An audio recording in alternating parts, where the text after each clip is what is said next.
वाला, और जैसे उसकी सिफत अस-सबूर है वैसे उसकी सिफत अश-शकूर, उसका एक नाम अश-शकूर भी है, शकूर भी उसकी सिफत है। तो सब्र और शुक्र दोनों निस्फ निस्फ और आधे आधे ईमान है। और सूफिया की जबान में यह कहें कि इंसान की जिंदगी की गाड़ी के दो पहियों का नाम है, एक का नाम है सब्र और एक का नाम है शुक्र। यह गाड़ी जन्नत की पटरी पर चलती है जिसमें सब्र और शुक्र के पहिए लगे होते हैं। इसलिए इंसान को जब मुसीबत आए तो सब्र करे, मांगे नहीं, आ जाए तो सब्र करे और नेमत मिले तो शुक्र करे। तो आज हमारा उन्वान मुसीबतों में क्या हिकमतें हैं, लेकिन उसकी शर्त है सब्र। आज हम सब्र पर गुफ्तगू करेंगे, और अगर आइंदा हफ्ते अल्लाह ने तौफीक और जिंदगी दी तो फिर शुक्र पर, ताकि दोनों पहिए हमें नसीब हो जाए, सब्र और शुक्र। अल्लाह के रसूल अलैहिस्सलाम से पूछा गया कि या रसूल अल्लाह सल्लल्लाहु अलैहि वसल्लम, अल्लाह मुसीबतें किस पर डालता है, अल्लाह तकलीफें किस पर डालता है? तो मेरे आका अलैहिस्सलाम ने फरमाया, सबसे बड़ी आजमाइश और मुसीबत अगर किसी पर आती है तो वो पहले अंबियाए किराम पर आती है। अंबिया से बढ़कर कोई मुसीबत में नहीं रहता। हम लोग किसी पर मुसीबत देखते हैं तो बोलते ओ ये तो इसको किए की सजा मिल रही। अगर किसी को कोड़ हो जाए,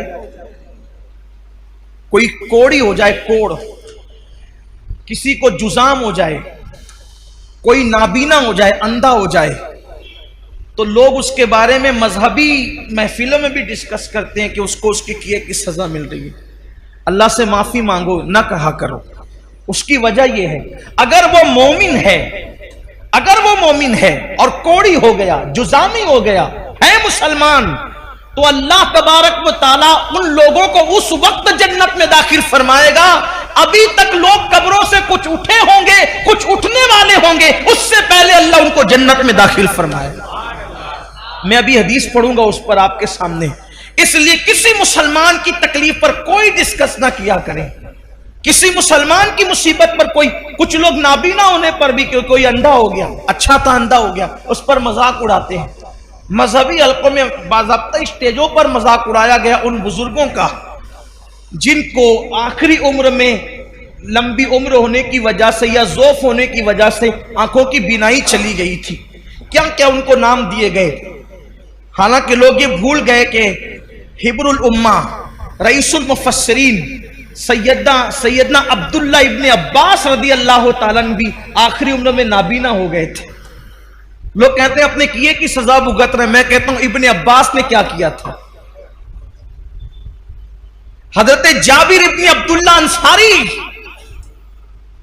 जिनके घर हुजूर अलैहिस्सलाम की दावत मशहूर है, आखिरी उम्र में वो नाबीना हो गए थे। कई सहाबा के नाम लिए जा सकते हैं जो आखिरी उम्र में नाबीना हो गए थे।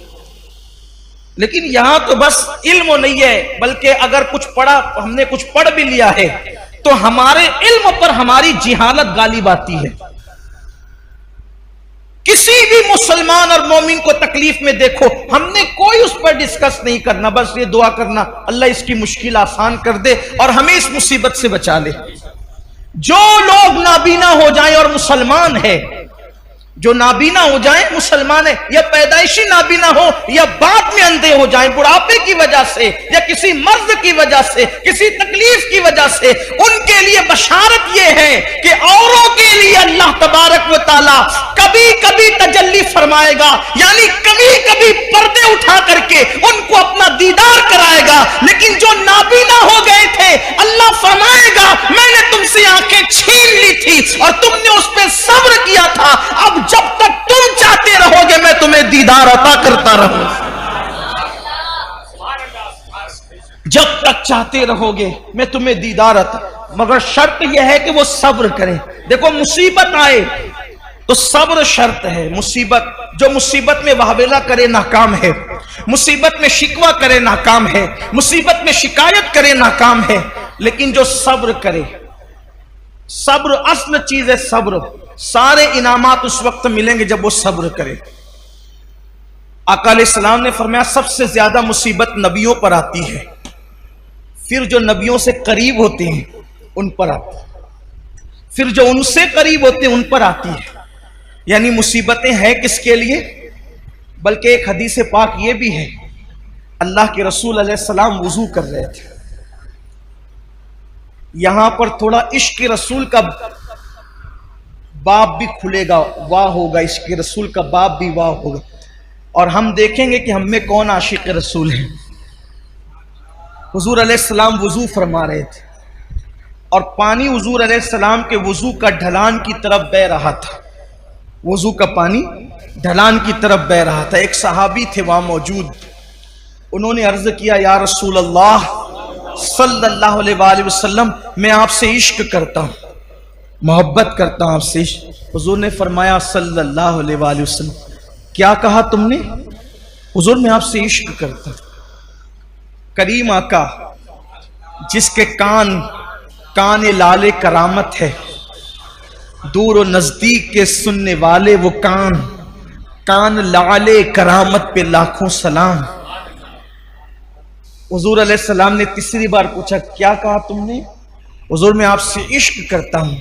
आका फरमाते हैं, तो अगर तू वाकई मुझसे इश्क करता है तो मुसीबत और आजमाइशों के लिए तैयार हो जा, क्योंकि जो हमसे इश्क करता है अल्लाह उस पर मुसीबतों के दरवाजे खोल देता है, अल्लाह उस पर तकलीफों के दरवाजे खोल देता है।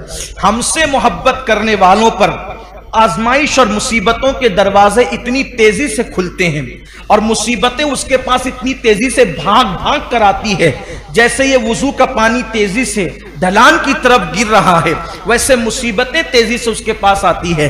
अब आप मुझे बताएं, जब हम आशिक ही बने हैं, जब हमने इश्क का दावा ही किया है, तो फिर हम मुसीबतों से घबराते क्यों हैं? हम बलाओं से घबराते क्यों हैं? इसलिए कि मुसीबतें तो आशिकों के लिए है, मुसीबतें तो महबूब से मोहब्बत करने वालों के लिए। आप देखें, जिसको हम मुश्किल कुशा कहते हैं, पूरी जिंदगी मुश्किल में गुजरी, जिसको इब्ने मुश्किल कुशा कहते हैं, ए दिल बगीर दामने सुल्तान औलिया यानी हुसैन इब्ने अली जाने औलिया, फिर उनकी मुसीबतें देख ले, फिर सैयदा ज़ैनब पाक की मुसीबतें देख ले, फिर जनाब गाजी अब्बास की मुसीबतें देख ले, फिर इसी तरीके से औना मोहम्मद की मुसीबतें देख ले, फिर सैयदा सुकैना की मुसीबतें देख ले, इसी तरीके से जो है अल्लाह अकबर सैयदा बीबी पाक सैयदा फातिमा ज़हरा की, उनकी खुद की मुसीबतें देख ले।